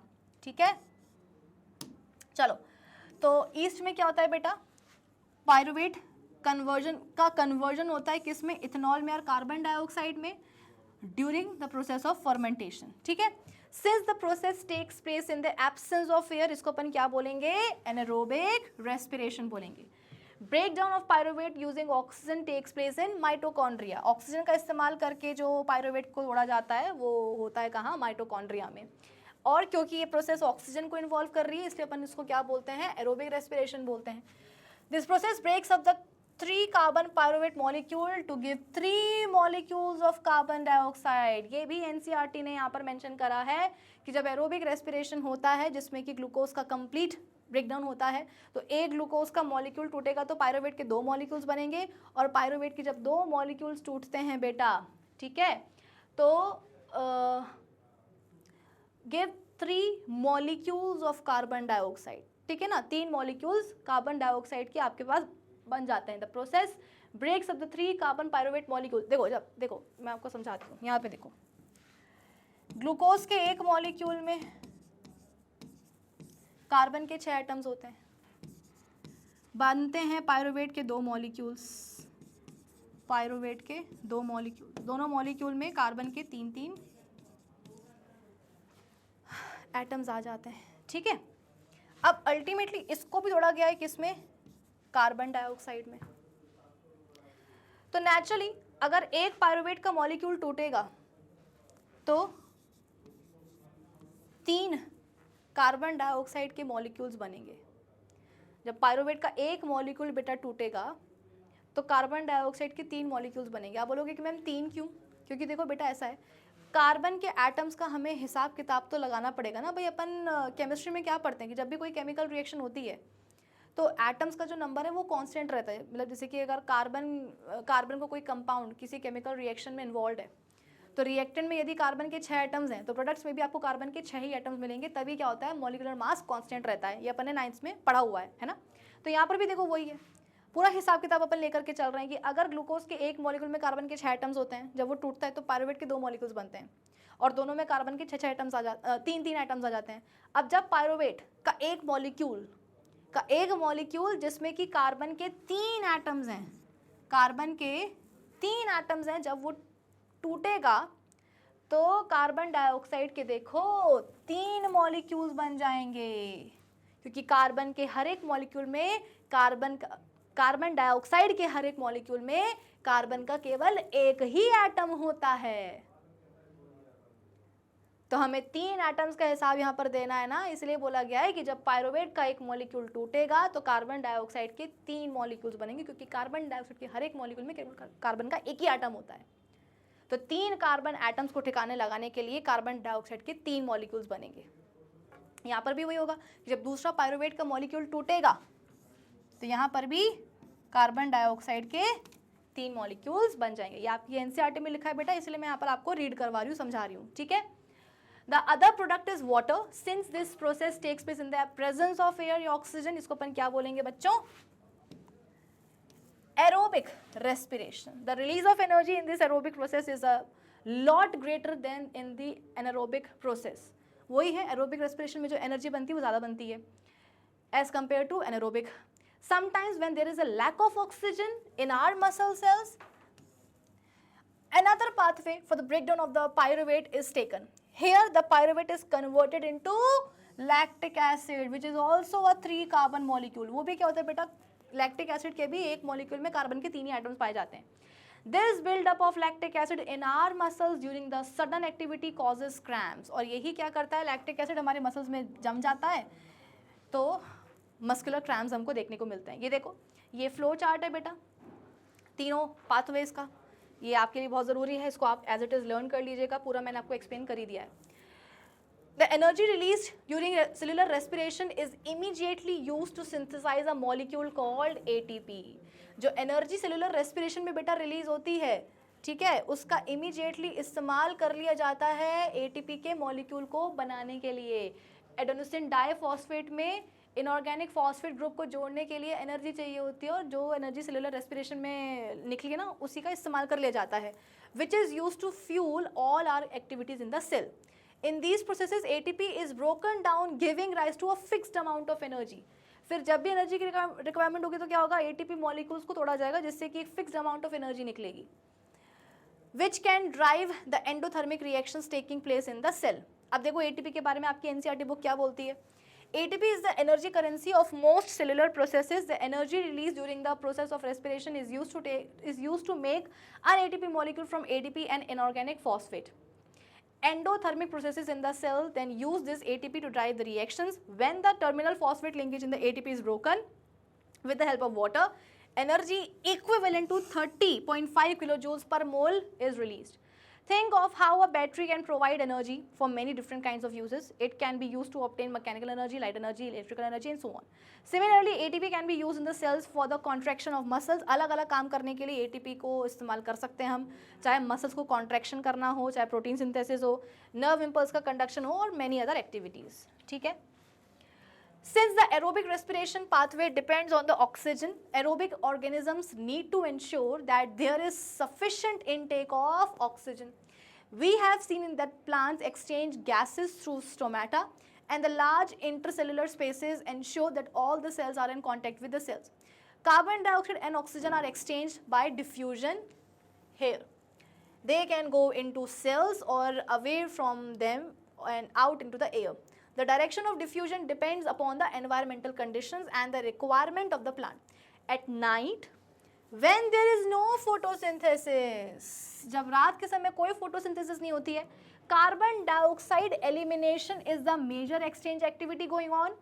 During daytime, carbon dioxide generated during respiration is used up for the photosynthesis. जैसा कि यहाँ पर मैंने आपको एक ड्रॉ करके बताया था कि जब रात के समय फोटोसिंथेसिस नहीं हो रही है तो कार्बन डाइऑक्साइड क्या होगा बेटा, बॉडी से, प्लांट बॉडी से रिमूव किया जाएगा, और दिन के टाइम पर वही कार्बन डाइऑक्साइड को इस्तेमाल कर लिया जाएगा कहाँ, फोटोसिंथेसिस में, ठीक है। वही चीज़ यहाँ पर आपकी NCERT बुक भी बोल रही है, मैंने आपको देखो दिखा दिया है। अरे अरे अरे अरे अरे बहुत आगे आ गए, पीछे पीछे पीछे, हाँ। Hence, there is no carbon dioxide release. Instead, oxygen release is the major event at this time. कब, दिन के टाइम पर। Animals have evolved different organs for the uptake of oxygen from the environment and for getting rid of carbon dioxide. produced. Terrestrial animals can breathe the oxygen in the atmosphere, but animals that are in the water need to use the oxygen dissolved in water. तो वही है कि जो terrestrial animals हैं वो surrounding air की oxygen लेते हैं और जो पानी में रहते हैं वो कहाँ से लेंगे? Dissolved oxygen. Since the amount of dissolved oxygen is fairly low as compared to the amount of oxygen in the air, the rate of breathing in the aquatic organisms is much faster than it is seen in the terrestrial organisms. बेटा ये इतनी important statement है ना कि आप इसको please अपनी NCERT book में अंडरलाइन कर लो और स्टार मार्क कर लो. इस स्टेटमेंट को एज इट इज़ याद कर लेना क्योंकि इसके ऊपर कई बार सवाल आया है, या तो कोई ऑब्जेक्टिव टाइप आया है या 1 मार्क के ऊपर ये सवाल पूछ लिया जाता है. Fishes take in water through their mouths and force it past the gills where the dissolved oxygen is taken up by the blood. Terrestrial organisms use the oxygen in the atmosphere for respiration. This oxygen is absorbed by different organs in different animals. All these organs have a structure that increases the surface area which is in contact with the oxygen-rich atmosphere. Since the exchange of oxygen and carbon dioxide has to place across this surface, the surface is very fine and delicate. देखो ऐसा है कि जहाँ पर भी gases exchange होता है ना बेटा वो सरफेस बहुत ही पतला और डेलिकेट बनाया जाता है क्योंकि गैसेस एक्सचेंज होता ही डिफ्यूजन से है और डिफ्यूजन तभी हो पाएगा जब सरफेस जो है ज़्यादा रहेगा और पतला रहेगा. In order to protect this surface, it is usually placed inside the body, so there have to be passages that will take air to this area. जैसे कि अपने जो एल्वेलाई होते हैं बेटा वो भी कितने मतलब उनकी जो वॉल है ना वो स्क्वेमस एपिथेलियम की बनी होती है, तो ये चीज़ अपन को पता है. In addition, there is a mechanism for moving the air in and out of this area where the oxygen is absorbed.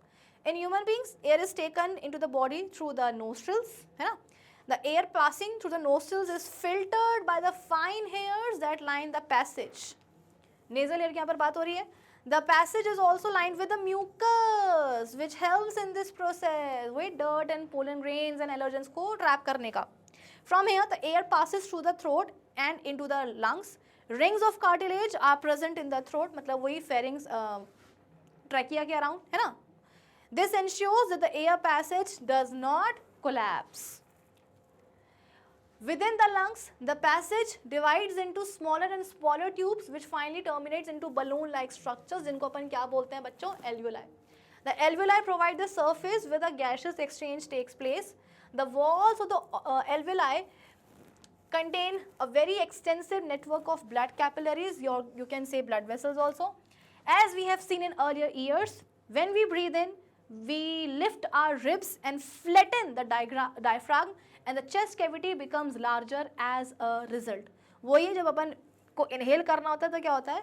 thoracic cavity की वॉल्यूम बढ़ानी होती है जिससे कि लंग्स की वॉल्यूम बढ़े ताकि लंग्स के अंदर प्रेशर कम हो और एयर जो है बाहर से अंदर आए. तो यहाँ पर वही बोला जा रहा है कि जब वी ब्रीद इन रिब्स जो होती है वो अपनी ऊपर उठती हैं, लिफ्ट होती हैं, आप डायफ्राग्म फ्लैट हो जाता है, chest cavity becomes larger as a result. Because of this air is sucked into the lungs and fill the expanded alveoli. The blood brings carbon dioxide from the rest of the body and release into the alveoli. And the oxygen in the alveolar air is taken up by the blood in the alveolar blood vessels to be transported to all the cells in the body.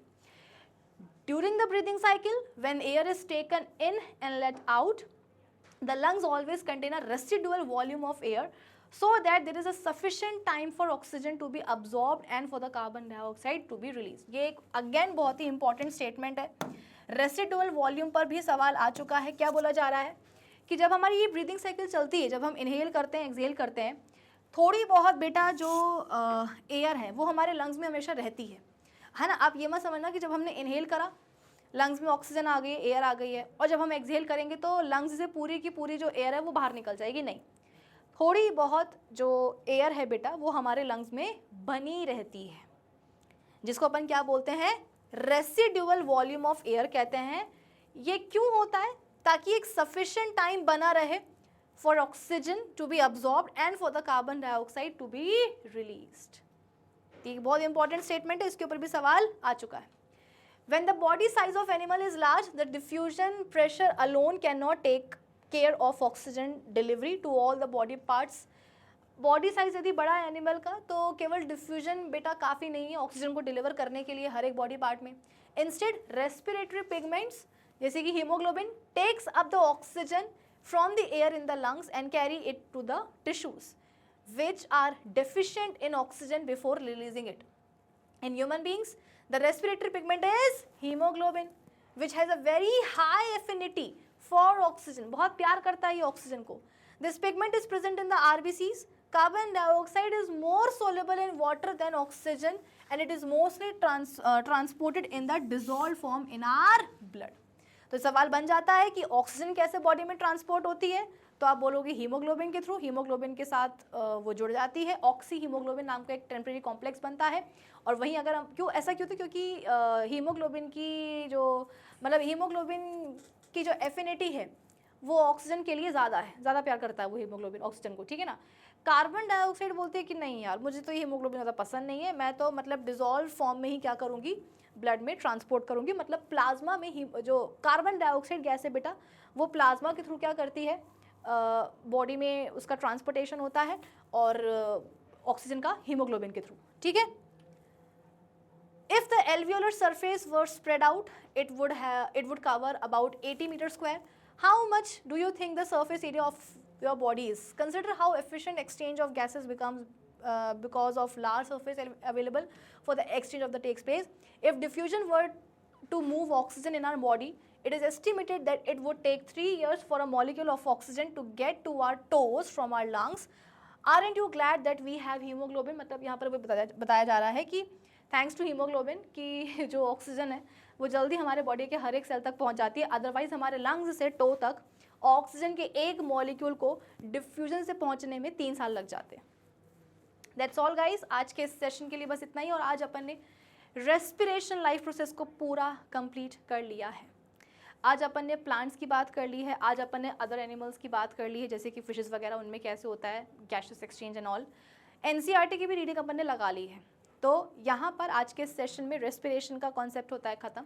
अब अगले session में हम DPP solve करेंगे और उसके अगले session से हम क्या करेंगे, ट्रांसपोर्टेशन लाइफ प्रोसेस को हम स्टार्ट कर देंगे. तब तक आप क्या करेंगे, वीडियो को लाइक करेंगे, शेयर करेंगे अपने फ्रेंड्स में, अपने क्लासमेट्स में.